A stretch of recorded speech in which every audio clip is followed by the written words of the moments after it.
It is time for Sporting a Cause with Willie Hallihan here on Robin Hood Radio. Of course, Willie is the host of sportingacause.com. He has a blog that he writes there, and that is a website that really features just about every athletic event that's somehow tied to a fundraiser in our area. And we welcome in Willie to talk about what's going on week to week. Willie, it's the end of January, and we still have things to talk about. Yes, we do. Believe it or not, Marshall, it's the unbusy time of the year in theory, but I've got plenty to discuss.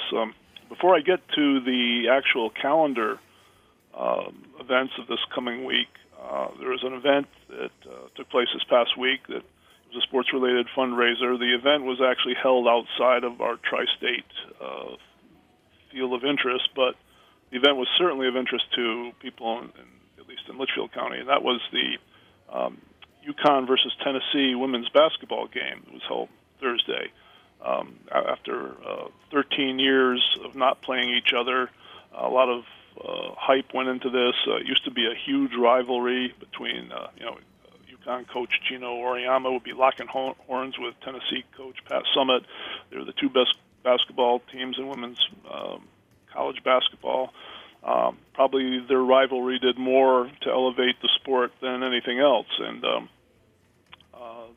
Tennessee coach, Pat Summitt, developed early onset Alzheimer's and passed away from it. And the Pat Summitt Foundation was formed in her honor. So this game, again, the first time they'd met in 13 years, was held this past Thursday at UConn. And UConn donated $10,000 to the Pat Summitt Foundation. There's additional fundraising going on. I think a portion of the game's proceeds were going to go to the foundation. They're auctioning off the game uniforms, and I'm sure there'll be a significant additional donation there. And the Pat Summitt Foundation addresses care of Alzheimer's sufferers, but also, and more importantly to me at least, it also funds research into the disease itself. Now, moving on to the events, there are several things that people can do today, actually, after they hear us talking, Marshall. There's the Wonders of Winter art show. It's still going on, but only for a couple more weeks.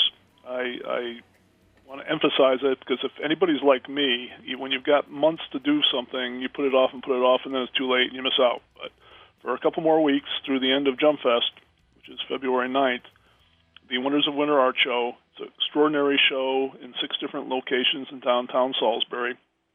There's a little bit of additional news about it because Warren Prindle, who is the art teacher at Housatonic Valley Regional High School and is one of the exhibitors, challenged his students to create some works in the style of the New Yorker magazine covers. They have a particular style, and I guess they responded admirably, and several of their works have been added to the show. They've been hung in the White Hart Inn in Salisbury, which is one of the 6 locations. So an additional reason to go and check out this show.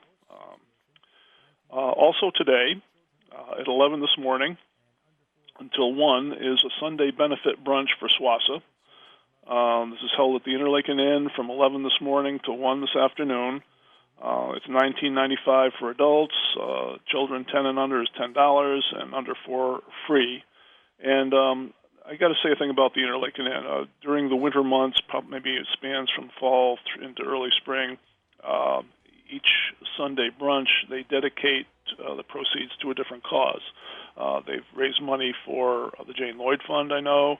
I think the Chore Service is an upcoming one. I think last week it was a fundraiser for the Housatonic Valley Regional High School trip to the Galapagos Islands.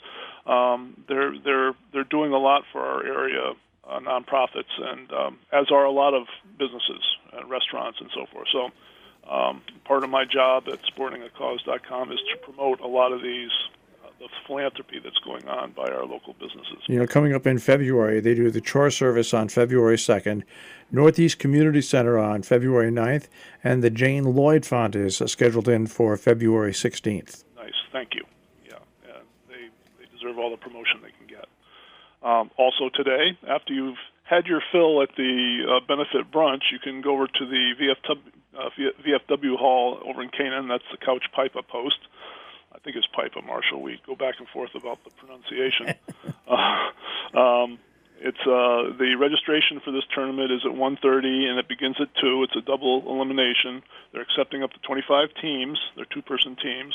But in this tournament, you sign up as an individual for $10, and your partner is determined by a blind draw. In other words, you don't come with your partner to this event. You come, and your partner is determined. So that takes place at 1:30 to register, to show up and find out who your partner is, and that begins at 2. Also today is the last day of the Icebox Open Bonspiel up at Norfolk Curling Club. I think this is the third of the winter. It's an open tournament. Typically, they're 4-day events. They start on Thursday evening and run through Sunday, where the finals are. And today, of course, is the finals. And the public is always encouraged to come and watch for free. And there is no place on the Norfolk Curling Club website that actually says that. But I'm here to tell you that the public is invited. They themselves encourage people to come and watch the sport and maybe be inspired to join in. And it's a beautiful facility. Today is the finals, so you're going to be seeing high-quality curling, and they have a pub there, so you can relax and have something to eat, something to drink, and watch the action and have people explain what's going on, because it isn't always obvious in curling what the actions mean.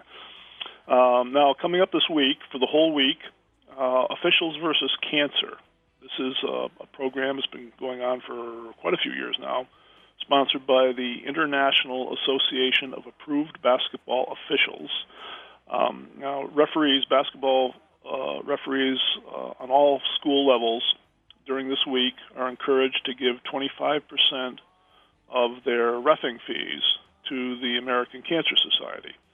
I've been told that the Litchfield County chapter raises more money than any other chapter in Connecticut, which is saying something when you consider the chapters down in Fairfield County and so forth. But it's a big fundraiser for the American Cancer Society. And always in these events, if you're moved by what you see and experience to maybe donate additionally, that's not just the Cancer Society, but anything. In this particular case, you can go to cancer.org. It's a very easy website to remember, and see how you can donate, maybe volunteer, and other ways to participate. Now, next weekend, Super Bowl weekend, there's another Bonspiel. This is a Friday through Sunday event, but this is the junior version. And curlers from age 11 on up, $50 a person. That's probably already been filled out. But again, if you want to go watch curling, you can see the youngsters do it next weekend for free. Next weekend, next Sunday on February 2nd, is Groundhog's Day.